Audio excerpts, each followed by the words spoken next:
இணைச்சட்டம் அதிகாரம் 26. அறுவடை காணிக்கைகள்.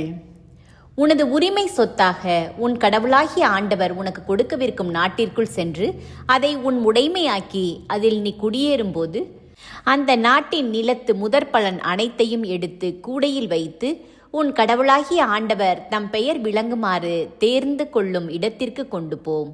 அன்றைய நாளில் அங்கு பணியில் இருக்கும் குருவிடம் சென்று அவரை நோக்கி, எங்களுக்கு கொடுப்பதாக எங்கள் மூதாதையருக்கு ஆண்டவர் ஆணையிட்டு கூறிய நாட்டில் வந்து சேர்ந்துள்ளேன் என எம் கடவுளாகிய ஆண்டவர் முன் இன்று அறிக்கையிடுகிறேன் என்று சொல். அப்போது குரு அந்த கூடையை உன் கையிலிருந்து எடுத்து அதை உன் கடவுளாகிய ஆண்டவரது பலிபீடத்தின் முன் வைப்பார். நீ உன் கடவுளாகிய ஆண்டவர் முன்னிலையில் அறிக்கையிட்டு கூற வேண்டியது, நிரந்தர குடியேற்ற அரமேயரான என் தந்தை எகிப்து நாட்டிற்கு இறங்கி சென்றார். அங்கு மக்கள் சிலருடன் அந்நியராய் இருந்தார்.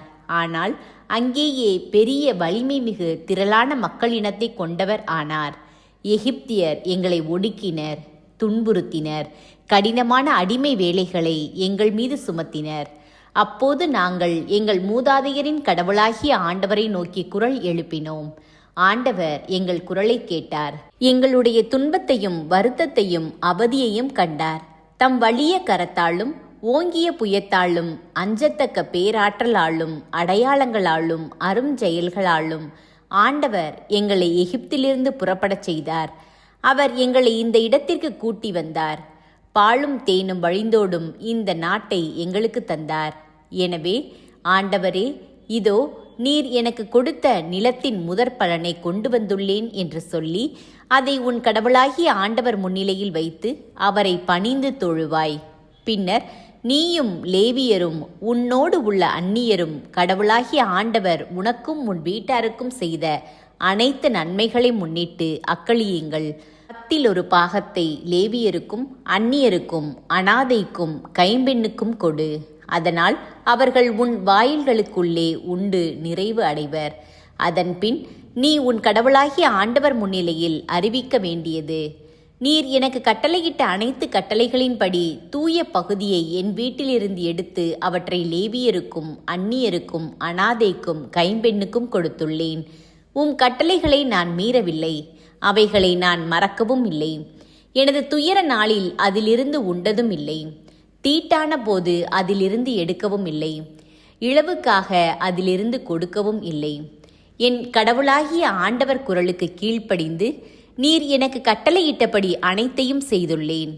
நீர் உமது தூய உறைவிடமாகிய விண்ணிலிருந்து கண்ணோக்கி நீர் எங்கள் மூதாதையருக்கு ஆணையிட்டு கூறியபடி உம் மக்களாகிய எங்களுக்கு கொடுத்துள்ள பாலும் தேனும் வழிந்தோடும் நாட்டுக்கும் ஆசி வழங்குவீராக. ஆண்டவரின் சொந்த மக்கள், இந்த முறைமைகளையும் நியமங்களையும் நீ நிறைவேற்றுமாறு உன் கடவுளாகிய ஆண்டவர் இன்று உனக்கு கட்டளையிட்டுள்ளார்.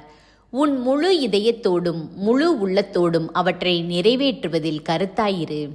ஆண்டவரை உன் கடவுளாய் ஏற்பதாகவும் உனக்கு கடவுளாக இருப்பார் என்றும் அவருடைய வழிகளில் நடப்பதாகவும் அவருடைய நியமங்களையும் கட்டளைகளையும் முறைமைகளையும் கடைபிடிப்பதாகவும் அவர் குரலுக்கு செவி கொடுப்பதாகவும் இன்று நீ அவருக்கு வாக்களித்துள்ளாய்.